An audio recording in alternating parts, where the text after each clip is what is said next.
All right, you guys got a good shot of the Ducati in there to open things up, right? And I'm even wearing a Ducati Austin shirt. Look at that. Well, I've been enjoying moving the camera around in the workspace a little bit and having some more fun with these messages for you guys. But here we are. I am Kurt Von Annen, and welcome to the Mañana morning check-in. Today is Friday the 13th. In 2020, so it'll be interesting to see what the bad luck day has for us in a bad luck year. That's one way to look at it. Or you could just say, you know what, it's Friday, it's another day, man. Let's just move forward.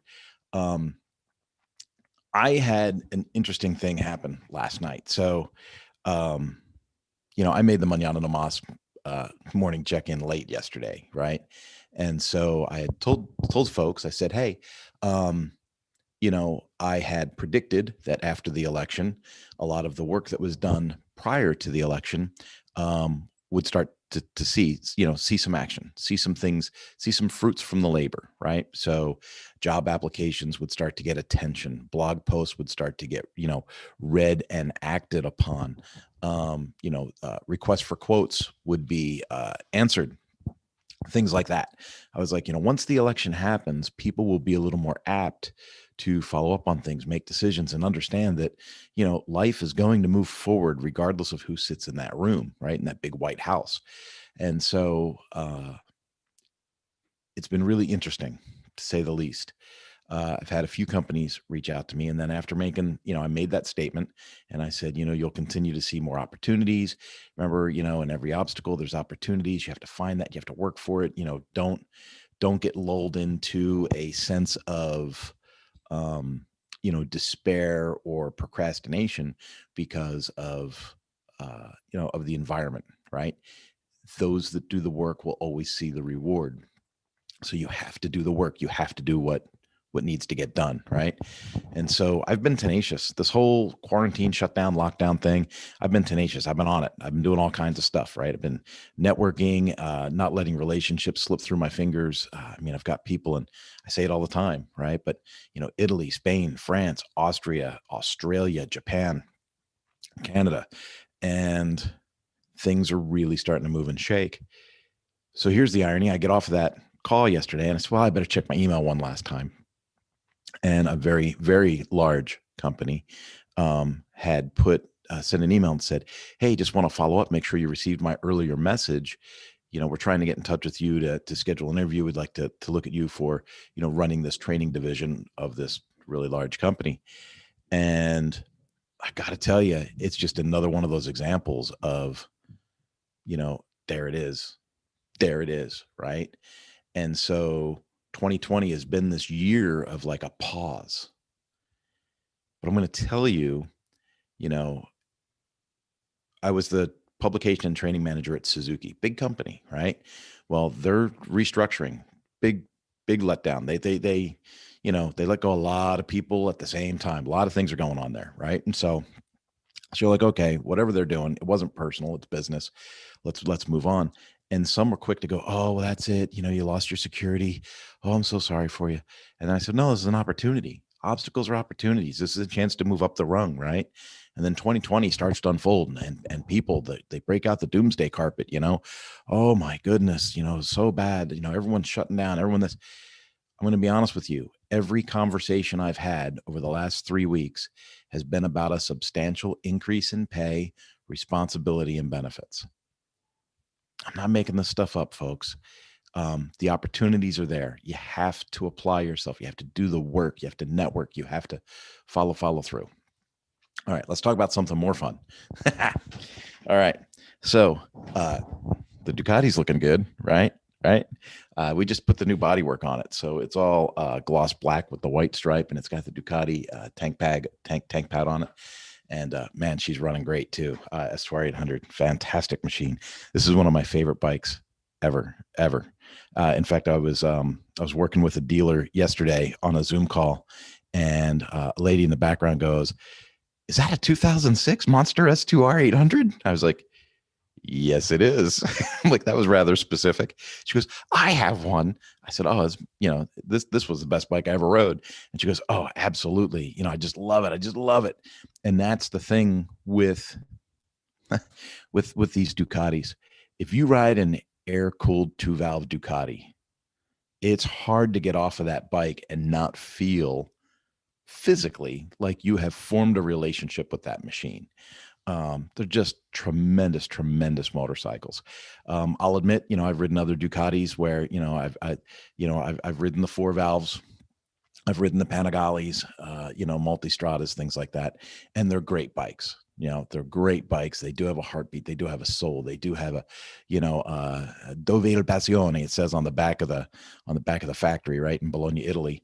But something about these old air-cooled 2-valve motors with an exhaust on them, that just the feel, the vibrance, it's like riding I'm going to say it. I'm going to regret it as soon as I say it. It's like riding a Harley Davidson. Okay. It's not the same sensation as riding a Harley Davidson, but when you ride a Harley, there's something about, the sweet potatoes, sweet potatoes, sweet potatoes, sweet potatoes, sweet potatoes, sweet potatoes, sweet potato. And me and my wife just love putzing around on a Harley every now and then, right? There's that certain feeling, that certain flow, that certain thing that goes with that machine. And, this Ducati for me, it's not a Harley feel. I mean, the thing does unbelievable wheel stands, corners on rails, and it makes 70 horsepower, pretty linearly through the power band. So it's got more than enough stink for as much as it weighs, because it's like riding a dirt bike. It's so light. But that's that. Wow, talk about that rabbit hole, right? You can see where my passions lie. But let's talk about last night. I go into the house. So before I made the Mañana morning check-in last night, and before I went through emails and found the email from this company asking to speak to me about running their training division, my daughter had come in and she said, "Hey, I want to make shrimp with pasta. I want to make shrimp with pasta." I said, "Okay, go ahead. Go ahead." My kids, when they leave my home, they will know how to cook, clean, maintain themselves. Personal hygiene is important, right? They know all that. But we're going to have completely self-sustaining children, and I want them to enjoy it. So, I'm not going to say, make this, make this, make this. If they come to me and they go, "Dad, I want to make sushi." Great. Let's go get the stuff to make sushi, right? I want you to be able to have fun in the kitchen and enjoy it, so that when you become an adult and you go into the real world, you'll be able to sustain yourself without eating ramen every day, right? And I don't mind ramen. We love ramen. It's actually one of our favorite snacks in the house here. But it's one of those where make it fun, make it enjoyable. So she says, "I want to make shrimp with pasta." I said, "Okay, great." So she comes to me like, so what would I make? And I'm like, "I'm working." And she's, "Well, what should I make?" I'm like, "Well, you can make a scampi, but you need white wine for that." And then she comes back. She goes, "Mom says we should do like a carbonara." I said, a carbonara with shrimp? Okay. Not my first thought, but hey, if you want to try that, that's great, but you need white wine for that too. I don't have any white wine in the house right now. So you'd have to go to the store. And so then she came and she said, "Well, what about this?" I said, "Well, again, I can't remember what it was, but I said, again, you're going to need some kind of a wine for that. Make a wine sauce to go with the shrimp and the pasta. And we don't have the wine right now. So you guys can go to the store or you can do something else." Right. And so I'm finishing up my stuff in the garage, and I got distracted, and I spent too much time in the garage doing stuff, working in here, for you guys. And I go into the back into the house, and I'm like, "Hey, it's like 6:30. Are you guys going to start cooking the shrimp and pasta or what?"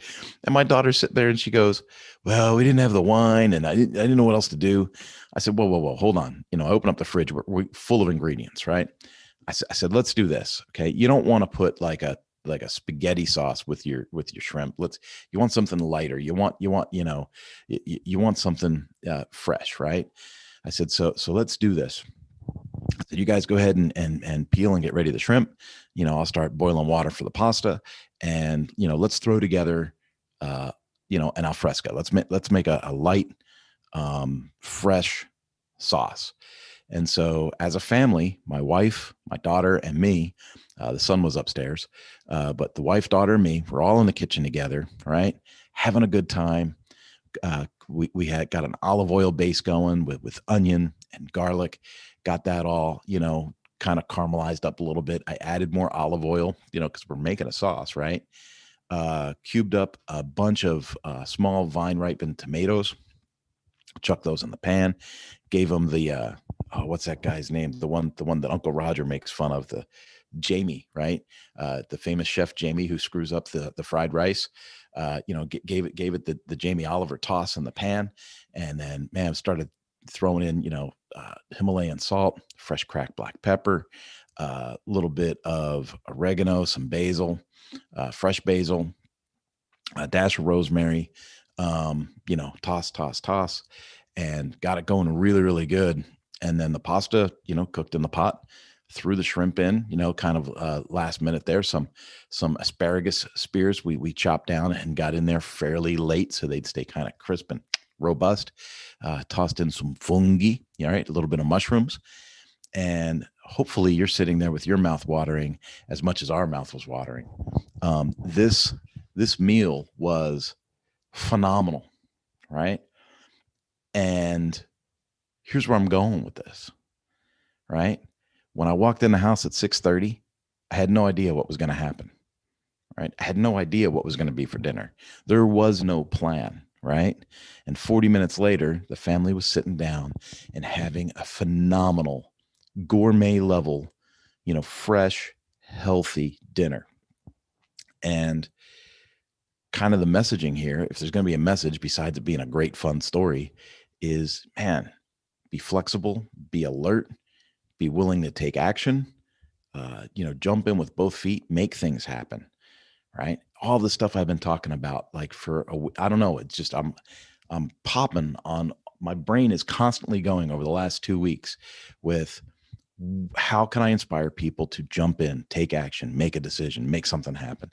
And something as simple as what's for dinner can turn into an absolute win. And we've got to start celebrating those wins.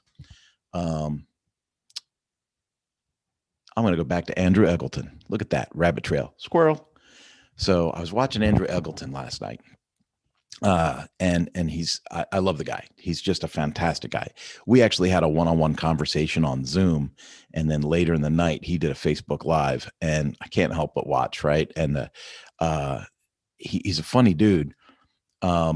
He communicates differently than I do, but we do this, right? We align in so many ways, but we're so different. So for me, it's a great relationship because I think he kind of buffers my bullet point style, right? I think he buffers my directness. He's really, really good at communicating. And I like to see the way that, especially the way he, there's no other way to say it. I mean, women are very drawn to his account, right? When I go to his Facebook challenges and stuff like that, the majority of them are women, right? So he does a very good job of attracting that audience, which tells me that he's softer in his communication, and that's something that I could very much use. But for the last couple of times I've seen him live, he's pointed to a picture, right? And he says, "Oh, I used to collect art, or I used to gather art, and this is a picture of someone having a Guinness," right? Every time he does it, I think to myself, man, what about that picture I have in the garage that I've had for decades now that I just won't get rid of, right? And so this picture here, it was from an aspiring photographer. She was actually an old girlfriend of mine, and I was really into bicycling when I was younger, and I'm back into bicycling again, right? You can see wheels, bicycles, bicycle, bicycle, bicycle, bicycle, bicycle, bicycle over there, right? So that is a picture that she had taken of a jetty in New Jersey. So off the boardwalk, through the spokes of a wheel, and there's two wheels there. There's two bikes parked side by side, but she took the picture through the wheels, towards the ocean, and it was just a really different perspective. And back in the '80s, a lot of the photography and art wasn't done at that perspective level. And she goes, I don't know what it was about this particular perspective or this view. She goes, but when I took this picture, I immediately thought of you. She had it matted and framed and all that. And I got it, and I've kept it around ever since. And Heidi's got nothing to worry about because, well, heck, the girl's dead. So she died I think she died in 1997 or something like that. But anyway, That's how bad I am at keeping up with old girlfriends, right? But yeah, I just absolutely love that picture, and it's just interesting how people can visualize something and visualize you in that something. And so it got me to wondering, because Andrew said, "Oh, I like this picture." And then I say, "Well, I like this picture." And then it got me to wondering, what do people visualize when they think of me or think of my products or think of my messaging? And what do people think of you? What are the images or the imagery that people have of you when they think of you? And I think that's an interesting kind of take to think on things for a little bit. So as we launch into this Friday the 13th weekend, and I'm probably going to take a break Saturday and Sunday and not do any lives. I want you to think about post-election, what you're doing, not what you're thinking about doing, what you are doing. Okay. So that means if you've been doing a lot of thinking lately, put the rubber to the road and start making something happen. Remember, done is better than perfect. I must have heard that from 20 people in the last week. Done is better than perfect, right? So stop thinking about doing something or tweaking something or improving something and move forward. Whether it's your resume to find a better job, whether you're starting your own company and moving forward. In fact, I'm just going to do it. Hang on one second.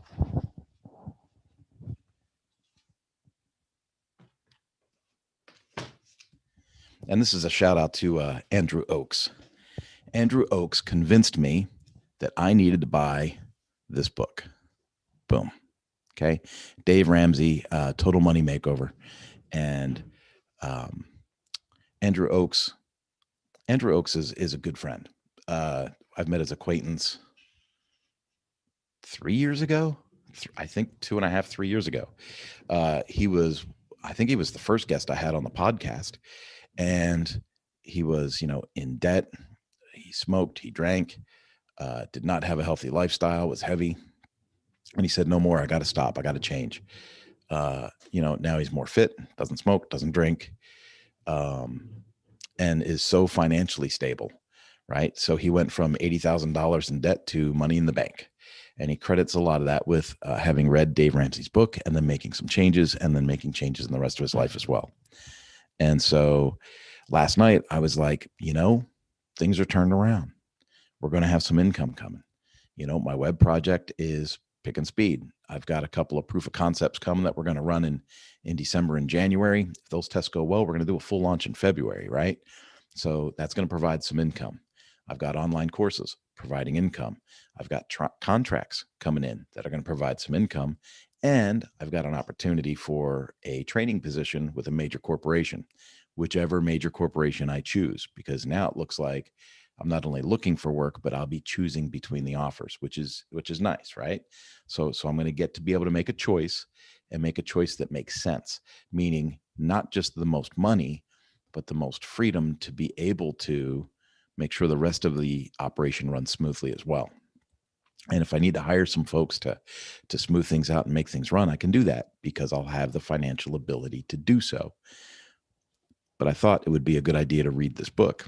So I dove into the first 4 chapters last night, Andrew, and great book, wonderful book. In fact, just as I did those John Maxwell book reviews online, chances are we're going to do a little bit of a Dave Ramsey study online as a group. And I will look forward to having all of you jump into that with me as well. Folks, I say it all the time. It's not to shine you on. It's because I mean it. I love you guys. Thank you so much for the support. And I would ask you to like, share, subscribe, all that fun stuff. And really, really pay attention to some of the podcast material that's coming out on my Anchor channel. Mañana No Mas is the name of the podcast. And Mañana No Mas is on Spotify, SoundCloud, iTunes, and I produce it in Anchor FM. So, in fact, if you go to Anchor FM, you can send in comments or voice messages or whatever. There's all kinds of ways to interact with me through Anchor. So, the last couple of podcasts have been pretty good, right? And again, not because I'm a genius, because my guests have been amazing. And I just met my next guest yesterday, I believe. So I sent him the links to, solidify a time and get me some background information on him. But really good guy, talks about, mental and physical fitness together, right? Aligning the mind and the body. And if that helps with being productive, I'm all about it, because productivity and efficiency is where it's at. And if we can keep the humanity in that, all the better. All right, folks, have a great weekend. I'm going to check out. I'm going to take my son out to his mentorship Friday breakfast, and we're going to have a rocking good day. Peace out. Bye-bye.